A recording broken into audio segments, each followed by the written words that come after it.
d'abord remercier Mohamed pour avoir organisé cette soirée. Constater avec vous que la situation est grave, parce qu'aujourd'hui, le racisme, la homophobie, la négrophobie, l'islamophobie font des ravages. La discrimination des pauvres fait des ravages. Les injustices, que ce soit au niveau national ou international, font des ravages. N'empêche qu'on se retrouve très peu dans des espaces où on doit échanger, où on doit s'entraider, où on doit comprendre un petit peu les phénomènes et essayer de s'entraider. Et avant de commencer, je voudrais quand même rendre hommage à notre ami Farid, notre frère, notre compagnon Farid Benaï. Pourquoi? Parce qu'il est atypique aujourd'hui dans les luttes. Et il faudrait beaucoup de Farid. Parce que Farid, c'est un maghrébin, et il lutte avec les Roms. Son combat, c'est les Roms, c'est de dénoncer le traitement discriminatoire, etc. Et on manque de gens qui sortent de leur communauté, entre guillemets. Leur communauté, alors ça peut être la communauté d'appartenance politique, philosophique, religieuse, ethnique, etc. Et la clé, elle est là, et on y viendra après. Nous, par exemple, on a créé coordination contre le racisme et l'islamophobie. On aurait pu faire coordination contre l'islamophobie, mais on a dit non. Parce que les musulmans, ils ne sont pas les seuls à être victimes. Il y a des Noirs, il y a des femmes, il y a des Arabes, il y a des Roms, il y a tout ce que vous voulez. Il y a d'autres catégories de gens qui sont victimes de discrimination. Donc nous, on s'occupe effectivement du racisme. Et quand, alors le racisme, mais pas spécialement le racisme contre les Noirs, les Arabes, les Roms, on s'est occupé, on est allé soutenir un couple de retraités, monsieur et madame Étienne, qui sont retraités à Montpellier au Petit Bar, avec les copains du MIB, qui ont été expulsés de leur logement parce qu'ils n'avaient pas de moyens de payer le loyer. Et la régie les a mis dehors. Et les copains, donc alors les copains du quartier, maghrébins, pas maghrébins, se sont mobilisés. Ils ont dit c'est pas possible, c'est des habitants de notre quartier, on va les défendre. Et pour vous donner un petit peu une image de la situation de la société actuellement et de la façon dont on nous gouverne. Quand ils ont été, alors il y a des jeunes, ils ont eu une altercation avec les flics, les flics sont venus, ils ont violenté les jeunes et tout. Ils sont allés au commissariat et le policier les regarde et dit mais pourquoi vous les défendez, c'est pas des Arabes. Vous voyez le truc? C'est fort comme truc. Ça veut dire toi l'Arabe, occupe-toi de tes Arabes. Toi le Rome, occupe-toi de tes Roms. Toi le Gaulois ou je sais pas quoi, ou le Français de souche, occupe-toi. Et ça c'est criminel. C'est un mode de gestion, ça. Ça, c'est une volonté politique de diviser les gens pour mieux les maîtriser, pour mieux les exploiter, pour mieux les mettre sous la baguette. Pour mieux les écraser. Tout à fait. Donc moi personnellement, j'ai commencé à militer contre le racisme dans les années 70, donc ça remonte à quelques temps déjà. J'avais commencé au MRAP, Mouvement contre le racisme et pour l'amitié entre les peuples. Et avec le recul, alors on a à dire, hein, peut-être que dans le débat on en parlera, et il y a à dire parce que quand j'ai commencé à militer, on ne m'a pas parlé de ma propre histoire, l'histoire de mes parents, l'histoire coloniale. On m'a parlé d'un certain nombre d'histoires, on m'a parlé de Maître Charonne, par exemple. Ouais. Des militants communistes qui étaient morts au Maître Charonne. Et j'étais scandalisé, je dis comment tout ça, on peut, tout ça, Papon, le criminel Papon, etc., qui a tué. Mais on ne m'a jamais parlé de ce 17 octobre 61, où il y avait des centaines de Maghrébins qui voulaient manifester pour l'indépendance algérienne, parce que j'étais dans la scène. On ne me l'avait pas dit. Et il a fallu que je l'apprenne tout seul après, en fouinant dans l'histoire, etc. On ne m'a pas parlé du 8 mai 45, par exemple. Et pourtant, c'était des gens sincères, c'était des amis, hein, des communistes, de la vieille garde qui se sont mis devant les trains. Ils voulaient empêcher les trains d'amener le contingent en Algérie. Ils se sont mis devant les rails des trains, c'est ce qu'on appelle des porteurs de valises. N'empêche que, inconsciemment, c'était plus fort qu'eux, c'est culturel, c'est comme ça. Et bien, on va te parler de certaines choses et pas d'autres. Idem pour une amie qui est juive de confession juive, Nadia Curis, qui est toujours membre d'ailleurs du bureau national du MRAP, et que j'avais connu en Ardèche dans les années 77. On militait, effectivement, moi, je me retrouvais à écrire 6 millions de juifs ont été tués par les nazis, etc. Mais à aucun moment, je n'ai pris le réflexe, ni eu l'éveil politique, la conscience politique, de dire oui, 50% du peuple algérien a été exterminé depuis 1830, etc. Qui a eu 1,5 million de morts pour obtenir l'indépendance de l'Algérie. Vous voyez le truc? Donc bon, malgré ça, malgré ces choses que j'ai découvertes sur le tard, il y avait quand même quelque chose qu'on ne retrouve plus. Et c'est pour ça que je dis, sur le terrain des luttes contre les discriminations, il y a une régression. Avant, moi j'ai connu les manifestations où on disait travailleurs immigrés, travailleurs français, même patron, même combat, etc. C'est-à-dire que les gens, ils défendaient une condition sociale, ils défendaient un statut, ils défendaient des droits, mais qui étaient pour tous. Aujourd'hui, on retrouve quoi? On retrouve des musulmans qui descendent pour le foulard ou pour la Palestine, mais on ne les retrouve pas, par exemple, les décolonisations. On ne les retrouve pas au 1er mai. Par exemple, moi, mon rêve, et j'en rêve depuis des années, c'est de voir des musulmans et des musulmanes, voilés, pas voilés, barbus, pas barbus, croyants, pas croyants, descendre dans les cortèges du 1er mai, dire les travailleurs musulmans de France manifestent pour la fête du travail, pour le droit des travailleurs, etc. Pourquoi? Et pourquoi on ne le voit pas? Il y a un problème là. C'est-à-dire qu'on est schizophrène, on a fait de nous des schizophrènes sur le plan identitaire, sur le plan social, sur le plan politique. Et idem, quand on voit des conférences d'un certain nombre de prêcheurs ou de je sais pas quoi, ou d'intellectuels musulmans, vous rentrez dans la salle, c'est plein d'arabes, plein de musulmans. Il y a un problème.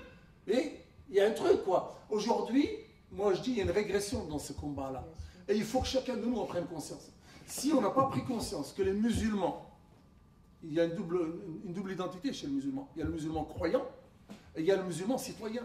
Et que si le musulman de France ne prend pas conscience de cette dimension de citoyen qui porte en lui, c'est-à-dire qui paye ses impôts, qui vote, qui participe au fonctionnement de la société, à l'épanouissement du système, enfin de la société, pas du système, le système il est pourri, et justement, et il faut le combattre le système d'ailleurs, c'est notre bête commune. S'il n'a pas pris conscience de ça, le musulman, il restera dans son coin. Et justement, le système veut le laisser dans son coin. Quand le policier dit aux jeunes, pourquoi tu les défends, ce n'est pas des Arabes, ce n'est pas le policier qui parle. C'est la République française, c'est l'État français. C'est une façon de gérer les gens, que ce soit dans les quartiers HLM en disant ça c'est la barre des Noirs, la barre des Arabes, la barre des Vietnamiens. C'est une façon de gérer ces problématiques-là et ces publics-là. Donc moi je dis il y a une régression effectivement, et que c'est pour ça qu'on a dit on va se battre contre le racisme effectivement. Et que, par exemple, le CRI Marseille, il y a une antenne de CRI Marseille qui a été lancée. On a parlé de la homophobie, on a parlé de la négrophobie, on a parlé de l'islamophobie, parce qu'il y a effectivement aujourd'hui un racisme qui touche encore les gens parce qu'ils sont arabes ou parce qu'ils sont noirs. Le jeune Areski à Manosque, où CRI s'est mobilisé, c'est un jeune qui a porté un t-shirt algérien, et avec le drapeau algérien, et il a été fracassé par un nostalgique de la guerre d'Algérie, un ancien de l'OAS ou un nostalgique de l'OAS, qui l'a fracassé. Le gamin, il a 110 jours d'arrêt d'ITT, enfin bon, il a bousillé sa vie, quoi. Psychologiquement, le gamin est détruit. Et que ces causes-là, on n'en parle pas beaucoup. Par exemple, les musulmans, pour parler des citoyens de confession musulmane, ne se mobilisent pas contre ces affaires-là. Il y a des organisations qui sont censées lutter contre les discriminations, mais quand il s'agit d'un arabe ou d'un jeune qui a été tué par un policier, ou un jeune mort d'une mort suspecte en détention, ils te disent « Ah non, non, non, c'est un truc de fou, c'est un truc de fou ». Ça veut dire quoi? Ça veut dire qu'il faut des critères de foi. Il faut qu'il ait la grande barbe, le qamis, le turban, et qu'il fasse ses prières à la mosquée, et que je sois sûr qu'il ait fait ses prières à la mosquée pour le défendre. Mais on va où là? Il y a un problème qui tourne par rond. Donc nous, c'est pour ça qu'on sort du truc, on dit que l'islamophobie, il faut, parce qu'aujourd'hui, l'islamophobie, c'est un fait avéré. Sociologiquement, statistiquement, même scientifiquement. Je vous invite à lire le livre de Adel Ali Hajat et Maroun Mohamed, qui s'appelle Islamophobie, qui tient compte de tout ce qui a été écrit sur ces problématiques-là, et qui démonte l'argument fallacieux qui avait été utilisé par un certain nombre de laïcards, dont Caroline Fourest, entre autres, Valls et d'autres, qui ont dit non, l'islamophobie, ça n'existe pas, c'est une invention des ayatollahs pour nous empêcher de critiquer la religion musulmane. C'est pas vrai. Ils ont démontré par A plus B que ça remonte au début du XXe siècle, et dans l'Afrique de l'Ouest, on parlait déjà d'islamophobie. Donc, et c'était un argument fallacieux justement pour empêcher l'opinion publique de prendre conscience du fait qu'aujourd'hui, on discrimine des gens simplement parce qu'ils ont une apparence ou une croyance ou une pratique religieuse liée à l'islam. C'est Sarkozy qui a parlé de musulmans d'apparence. Vous voyez, on va jusque-là. C'est-à-dire qu'on juge la personne en fonction de son apparence. C'est pour ça que tout à l'heure, Samir disait, est-ce que je suis rome par homme? C'est du même ordre, quoi. Vous voyez, c'est de cet ordre-là. Donc l'islamophobie, ceux qui ont un doute sur ça, je les invite à mettre un foulard ou un niqab s'ils veulent vraiment faire fort. Vous mettez un niqab, vous savez, le voile intégral, et vous sortez dans la rue. Et vous passez une journée comme ça, et après on en parlera d'islamophobie. Vous me direz s'il y en a ou il n'y en a pas. Il y a une journaliste espagnole qui a fait l'expérience. Elle s'est mise en foulard et elle est partie dans les parcs publics, dans les espaces publics en Espagne, à Barcelone, je crois. Et elle n'en revenait pas.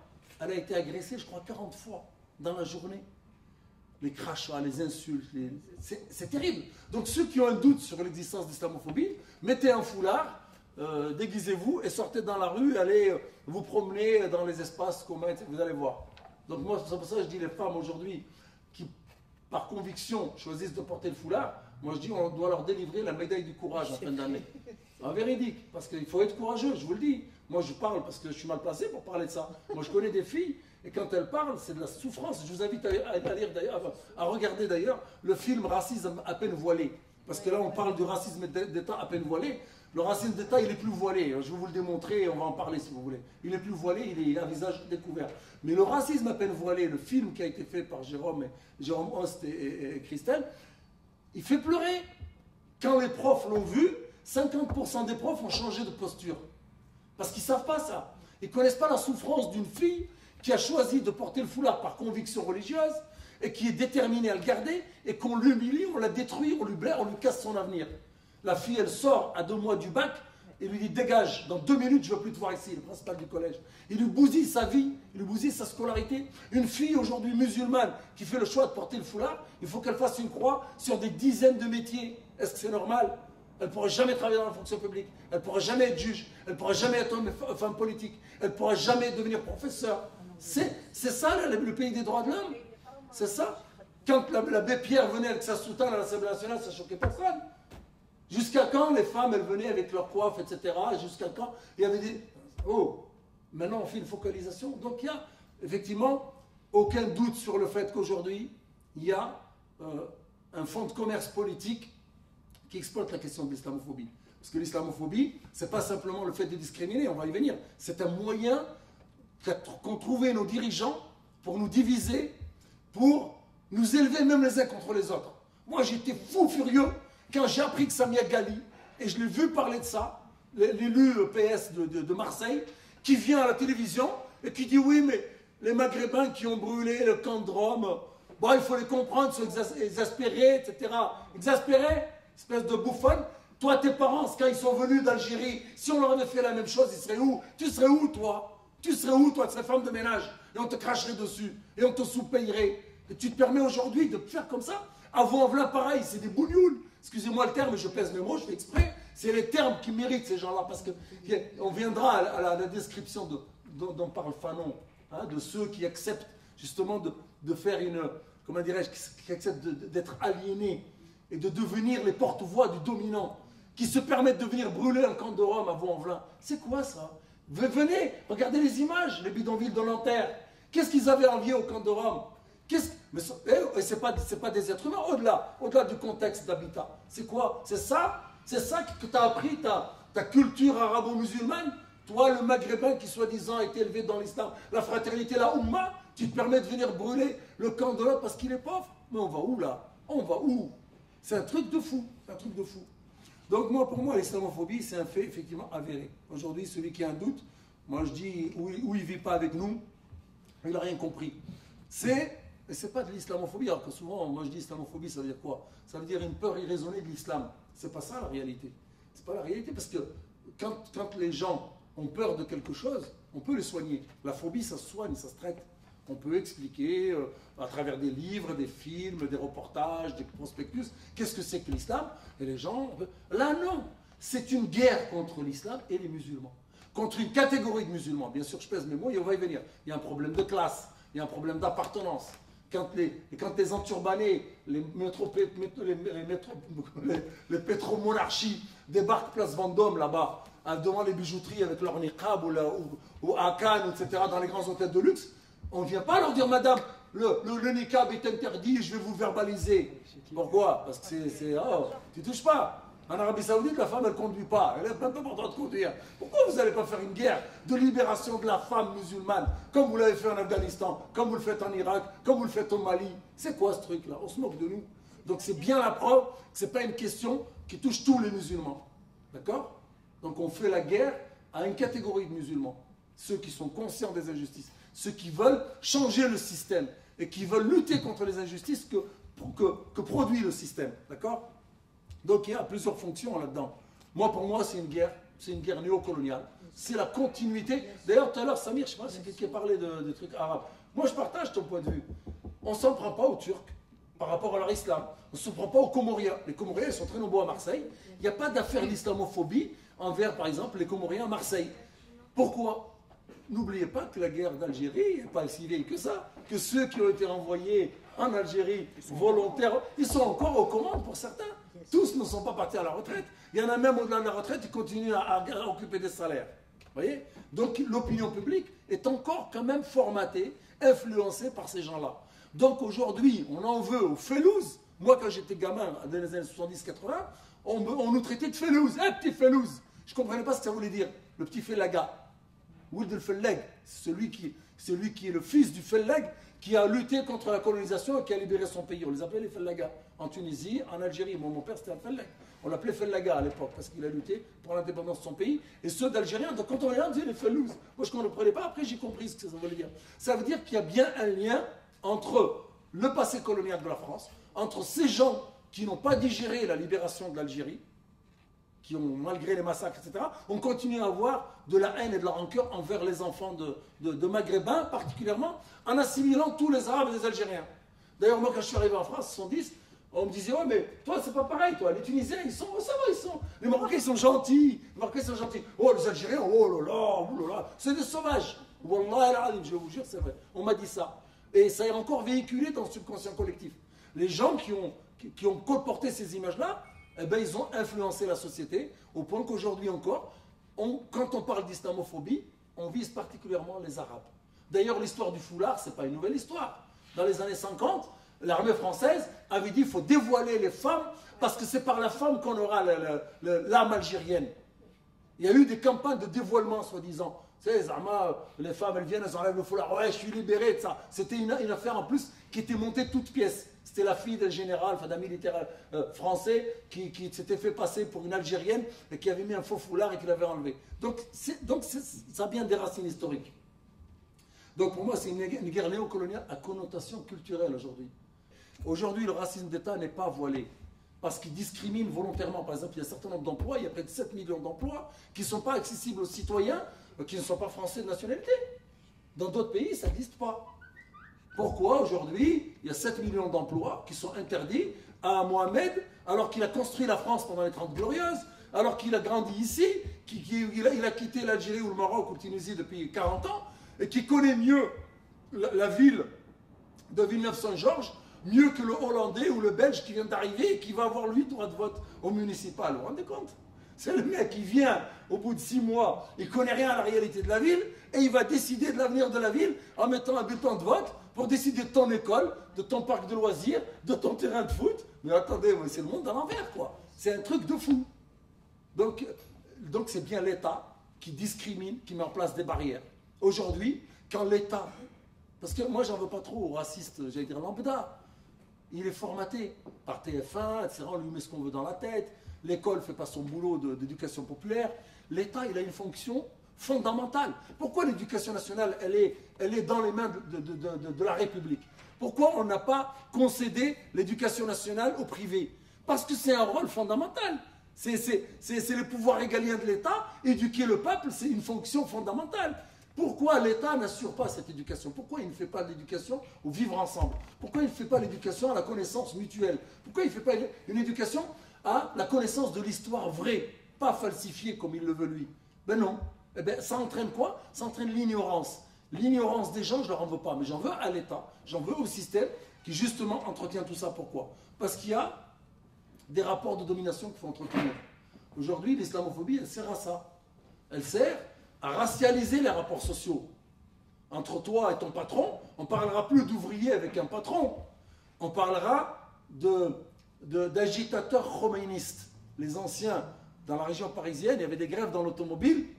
Il y avait Gaston Defferre, ministre de l'Intérieur à l'époque, et Pierre Mauroy, Premier ministre.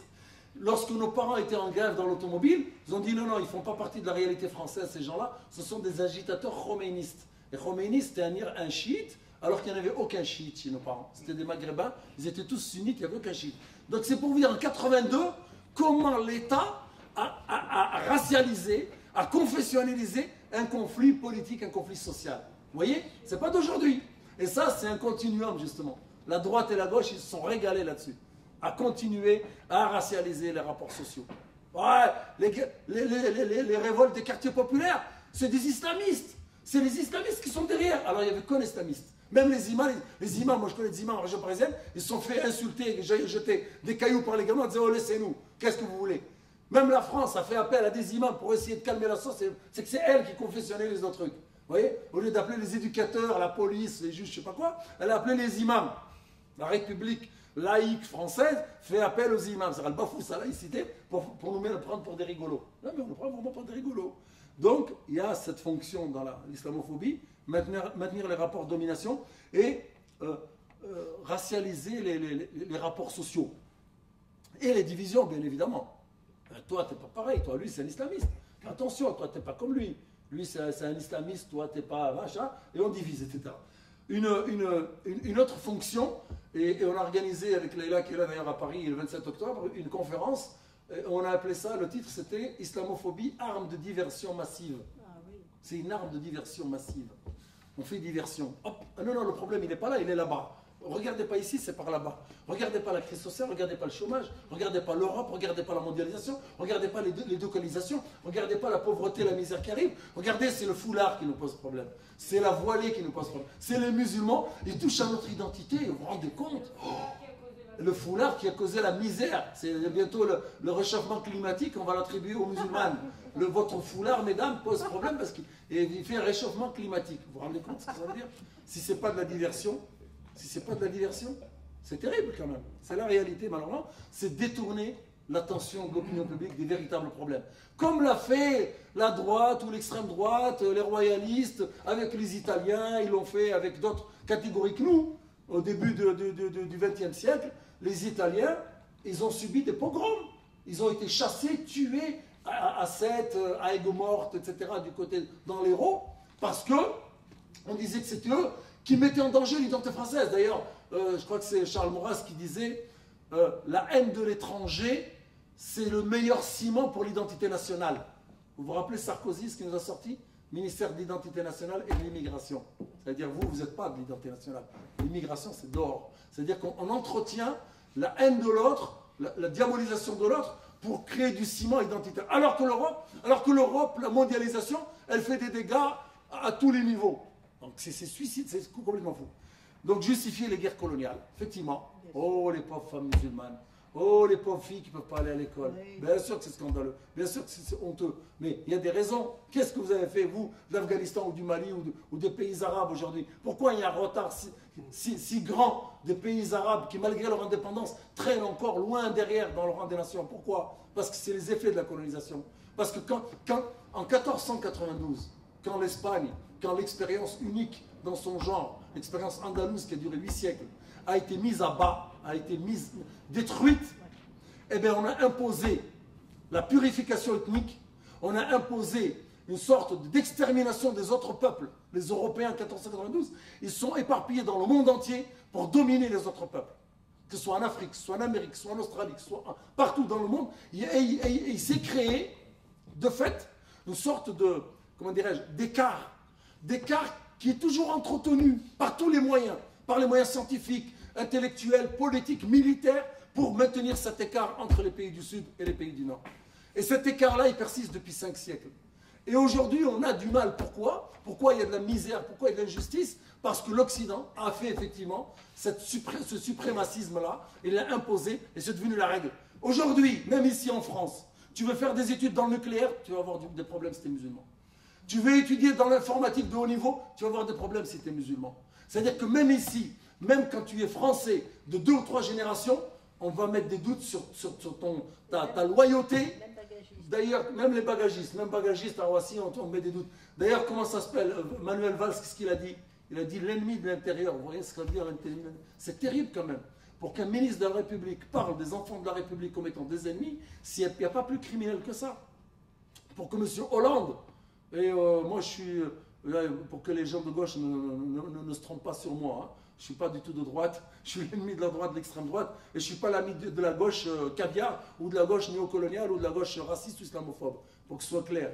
Quand je vois le président de la République des droits de l'homme, la République française, on l'interviewe à la télévision, on dit « Monsieur Hollande, qu'est-ce qu'on fait des terroristes au Mali ?» Alors, terroristes au Mali, en plus le Mali, c'est une sacrée affaire. Hein. Les minerais qu'il y a là-bas, les ressources, les matières premières qu'il y a au Mali, alors je ne vous dis pas que comme ça fait miroiter les yeux des uns des autres. Quand on lui dit « Ouais, alors qu'est-ce qu'on fait des rebelles là-bas, monsieur Hollande ?» Il dit « Il faut les exterminer. » les exterminer, les détruire. Voilà, les détruire, pardon. Le terme exact, c'est les détruire. Les détruire. Alors que quand il y a un criminel, même Klaus Barbie, on lui a dit il faut un procès, on n'a pas dit il faut le détruire. Il faut faire un procès avec un tribunal, des juges, des avocats, etc. Là, non. Oh, il faut les détruire. Vous voyez jusqu'où on va? Je vais aller vite, excuse-moi parce que je m'étale. Donc, justifier les guerres coloniales, l'impérialisme et le sionisme. La question palestinienne, pour moi, je la lie intrinsèquement à la question de l'islamophobie. Parce que l'islamophobie, ce n'est pas qu'un phénomène français, c'est un phénomène mondial. George Bush a parlé de l'axe du bien. Depuis très longtemps, on instrumentalise la question de l'islam résistant, c'est-à-dire l'islam qui s'oppose aux forces d'oppression, pour dire que ce sont des terroristes. Et que nous, entité sioniste d'occupation qui s'appelle Israël, on est là-bas, on est la barrière de l'Occident, la barrière du progrès, la barrière de l'humanité. Il dit nous, on fait barrière contre ces barbares. Et qui sont les barbares? C'est pas Mahmoud Abbas, je vous rassure. Hein. Lui, il a vendu la cause depuis longtemps. Ce sont les mouvements de résistance. C'est le FPLP, c'est le djihad islamique, c'est le Hamas. C'est les mouvements de résistance qui disent, nous, comme n'importe quel mouvement d'émancipation ou de décolonisation, on doit lutter par les armes s'il le faut pour libérer notre terre. Eh bien, on les traite d'islamistes et on dit qu'il faut utiliser tous les moyens pour les exterminer. Et un des moyens qu'ils ont trouvé encore dernièrement, c'est d'ouvrir des barrages et des digues pour noyer la population de Gaza. Et il y a des femmes et des hommes et des enfants qui sont noyés en ce moment à Gaza par l'entité sioniste qui est censée être notre gardien chez ces barbares-là. Vous voyez, l'islamophobie, elle sert aussi à ça. Permettre à certains filous politiques de faire carrière en paralysant les capacités de contestation des musulmans, entre autres. Parce qu'il y a des gens, rappelez-vous Fadel Amara, certains l'appellent Fadel Ahmara. Donc c'est vrai, pourquoi? Parce qu'elle est bête. Parce qu'elle a craché sur son identité, sur son origine, sur les gens comme elle, pour essayer d'avoir un petit strapontin chez Sarkozy, qu'il a instrumentalisé pour rien faire dans les banlieues d'ailleurs. En disant la banlieue, elle n'a rien fait dans les banlieues. Elle a craché sur les siens, elle a diabolisé le jeune garçon arabe, barbu, qui est voileur, violeur, exciseur, dealer, etc. Et elle n'a rien fait. Voilà, il y a des gens, ils ont compris le filon. Il y en a une, elle a même menti, là, Hersi Ali, là, Aya Hersi Ali, là, en Hollande, je crois. Elle a menti sur ses origines, sur son problème. Elle a inventé un truc, qu'on voulait la marier, je ne sais pas quoi, enfin, elle était église, machin. Elle a menti sur toute la ligne, et aujourd'hui, je crois qu'elle est députée.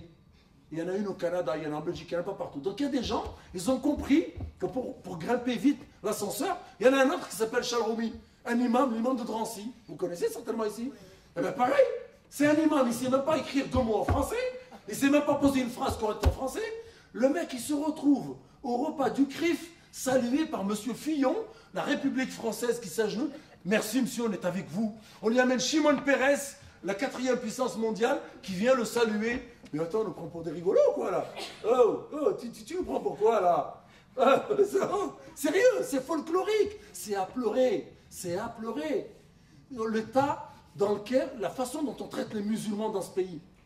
Il y a des gens, aujourd'hui, ils sont au plus haut niveau de recherche internationale. Des musulmans. D'ailleurs, les États-Unis l'ont compris, les Anglais et d'autres, ils ont compris. Dans les laboratoires de recherche, ils intègrent la diversité parce que c'est une source de richesse. Ils intègrent des Japonais, des Chinois, des Indiens, des Arabes, exprès parce qu'ils disent cette richesse-là, cette diversité-là, ethnique, culturelle, eh ben, c'est un enrichissement pour la recherche. Et effectivement, ils arrivent à nous devancer. D'ailleurs, nous, beaucoup sont en train de partir, de quitter nos laboratoires et sont en train de partir ailleurs. Donc rapidement. Et aussi, une des fonctions de cette islamophobie, c'est de tester la capacité des musulmans à s'émanciper ou à s'aliéner. Et je finirai par l'exemple que cite France Fanon. France Fanon, c'est une référence pour ceux qui luttent. C'est les anticoloniaux, les antiracistes, etc. Et il a parlé de 3 postures. Il a dit quand il y a un rapport de domination, il y a 3 postures possibles. Une, c'est que tu t'écartes du dominant et tu dis, moi, mon identité, elle est meilleure que la tienne et je m'en fous de toi et je vais la mettre en exergue et je vais la montrer. Et c'est le fameux stigmate que tu t'appropries. On voit une catégorie de gens aujourd'hui qu'on appelle salafistes, par exemple, qui sont dans une rupture avec les autres. Ils s'habillent de manière distincte, ils se comportent de manière distincte, et ils sont en rupture avec la société. Il dit, ouais, c'est des koufars, c'est des mécréants, je n'ai même pas le de dire bonjour, lui. C'est un mécréant, c'est un kafir, lui. Et je ne dis pas bonjour. C'est du séparatisme, c'est on va à la guerre, quoi. Ça, c'est une attitude. L'autre attitude, et elle est très grave aussi, c'est de nier son identité. C'est d'être dans le désir du dominant. C'est d'être plus blanc que blanc. Et c'est des gens, par exemple, aujourd'hui, qui disent, je ne m'appelle plus Ali, je m'appelle Albert, par exemple. Je ne m'appelle plus Mohamed, je m'appelle Jean. Et je vais brandir haut et fort le drapeau bleu, blanc, rouge, la Marseillaise, etc. Moi, je suis intervenu deux fois. Une fois à Montpellier, une fois à Épinal. Et on m'a mis les drapeaux bleu, blanc, rouge sur la table, des ballons bleu, blanc, rouge, etc. Je dis, vous voulez pas qu'on chante la Marseillaise aussi? Je dis, mais pourquoi j'aurais à prouver plus que le Front National que je suis français? Quand le Front National fait une réunion politique, ils ne chantent pas la Marseillaise, ils ne mettent pas le drapeau bleu, blanc, rouge. Ça va de soi, on est tous français. Je ne vois pas pourquoi moi je devrais montrer patte blanche systématiquement. Eh bien, il y a des gens, ils sont dans cette sorte de soumission, qui sont en train de vouloir être plus français que français. Et ils insultent les Arabes, et la racaille, et les quartiers, et les islamo-racailles, ils appellent ça islamo-racaille. Tout ça pour être bien. Il y en a même qui sont monarchistes. Zarmagal, moi je suis pour la monarchie, la République c'est nanani nanana, mais c'est hallucinant. Et ça, c'est François, il dit, lui il parle de la voix de son maître. C'est la voix de son maître, c'est les esclaves des champs et les esclaves des villes. Et donc ils sont dans cette posture. Et la troisième posture, qui est la plus intéressante et qui nous concerne, j'espère tous, c'est la désaliénation. Voilà. C'est de s'émanciper vis-à-vis de cette tutelle, vis-à-vis de cette assignation identitaire qu'on veut m'opposer. Moi, je suis musulman, mais je ne suis pas que musulman. Je suis citoyen, madame la République. Quand tu parles pas en tant qu'arabe. Pourquoi, quand tu parles des problèmes des banlieues, quand ça pète, tu ne parles pas avec les responsables d'associations de quartier et tu vas chercher un imam? L'imam, il est dans sa mosquée. Il s'occupe du prêche du vendredi, il s'occupe de je ne sais pas quoi. On a vu l'affaire d'Argenteuil, moi j'ai vu de mes yeux, le maire d'Argenteuil, le député maire d'Argenteuil, qui vient à la mosquée du vendredi, avant le prêche du vendredi de l'imam, et qui donne les consignes. Et j'écoute après de mes oreilles l'imam qui répète les propos du maire et qui instrumentalise l'islam pour dire « Ah non, taisez-vous, tatati patata », alors qu'il y a une nana qui a perdu son bébé quand même. Il y a eu meurtre, il y a des femmes qui ont été agressées. Et personne n'en parle. D'ailleurs, je vous donne une information, si vous êtes en région parisienne. La femme qui a perdu son bébé, est-ce que vous l'avez déjà vue une fois parler? Non. Est-ce que vous l'avez déjà une fois interviewée? Non. Ça ne vous pose pas question? Si. Et nous, on a chargé un avocat qui s'appelle Mati. Hasni Mati, l'avocat de CRI que Léla connaît, pour s'occuper de ses affaires. Il est allé au ministère de l'Intérieur, et en pleine réunion avec le ministre de l'Intérieur, on lui dit non, monsieur, là, avec cette affaire-là, hop, allez, dégagez. Ils lui ont enlevé l'affaire des mains, et ils l'ont donné à Michel Tubiana de la Ligue des droits de l'homme, et comme par hasard, on n'entend plus parler. Ils peuvent l'enlever comme ça? Ah oui, ils l'ont dit, on te dénie. Alors il y a quelqu'un de la famille, il lui a dit non, toi, on ne te veut plus comme avocat pour notre sœur, là, voilà. Nous, et ils l'ont donné à... Pourquoi? Pour étouffer l'affaire. Et moi, publiquement, et là c'est enregistré, moi je dis, il faut que les journalistes creusent cette piste pour savoir qu'est-ce qu'il y a. Il y a anguille sous roche. Il y a quelque chose qui n'est pas clair. La République est trempée, elle est salie dans ces affaires-là. Pourquoi on n'a jamais entendu parler la femme? Pourquoi on n'a jamais vu son visage? Pourquoi on n'a jamais entendu son témoignage? Quelqu'un qui perd un enfant, quelqu'un qui perd un enfant, c'est pas rien. Eh bien, pourquoi on ne l'a jamais entendu? Parce qu'il y a des choses de cet ordre-là. Après, il y a l'auto-organisation politique. Moi, je ne crois plus dans la classe politique. Pourquoi? Parce que la chose la mieux partagée d'extrême gauche à extrême gauche, c'est l'islamophobie, entre autres. Et vous avez des cas tous. Hein. Vous avez les femmes voilées du NPA, vous avez les deux filles Lévy qui ont été exclues par des profs qui étaient à lutte ouvrière, vous avez Ciotti, Estrosi, Valls, toute la clique, tout, les copés au pain au chocolat. La chose la mieux partagée, c'est l'islamophobie en France. Donc moi, personnellement, depuis longtemps d'ailleurs, c'est pas d'aujourd'hui, je ne fais plus confiance à la classe politique. Par contre, je fais confiance en la force des gens. Si nous, on décide de s'organiser, si on décide de se battre, aujourd'hui, il y a des mères de famille à Grenoble, à Lyon, à Marseille, qui s'organisent et qui défendent leurs droits et elles obtiennent gain de cause. L'histoire des accompagnements scolaires, c'est en train de tomber. Eh bien, il faut encourager toutes les femmes, toutes les mères de famille musulmanes de s'organiser et d'imposer leur présence dans les activités socio-éducatives et les activités extrascolaires. Pourquoi? Parce que sinon, on va détruire nos gamins. Parce que l'enfant, tu lui fais voir quoi? Que sa mère est une mère indigne, qu'elle est incapable d'être une maman accompagnatrice, éducatrice avec les autres. Donc il faut aujourd'hui se battre pour sortir de ça. Il faut s'organiser politiquement, créer des listes autonomes. Nous, on a créé un parti qui s'appelle Force citoyenne populaire. Et bien sûr, vous n'entendez pas parler parce qu'on n'est pas dans les rouages du pouvoir. Parce que le pouvoir, il a une capacité terrible à vous instrumentaliser. Par exemple, le système qui discrimine peut vous subventionner pour lutter contre les discriminations. Après, il vous dit quoi? Il dit, vous voyez, je suis une société libérale des droits de l'homme et je donne même de l'argent à des associations qui vont lutter contre le racisme ou contre l'islamophobie. Mais c'est pervers. Hein. Donc voilà, bon, je vais arrêter là. Et voilà, dernier point, éviter l'enfermement communautaire. C'est le piège mortel. Et ça, je le dis aux musulmans et aux musulmanes, ne restez pas enfermés, mes frères et sœurs. Parce que le jour où ils viendront nous chercher, comme ils ont cherché les juifs, comme ils ont massacré les protestants, on n'aura personne pour nous défendre. Parce qu'on va te dire, oh Mohamed, qu'est-ce que tu veux m'emmerder là? Excusez-moi les termes. Toi, quand on m'a sorti de ma boîte, quand le patron il a délocalisé, comme moi j'ai été viré de mon appartement parce que c'était la trêve hivernale était terminée, pourquoi t'es pas venu me défendre quand j'étais sous les ponts parce que j'avais plus d'argent? T'es venu m'apporter à manger, toi? Qu'est-ce que tu veux maintenant que je vienne te soutenir? Eh ben démerde-toi avec les fachos. D'accord? Ça sera trop tard. Donc ce sera trop tard.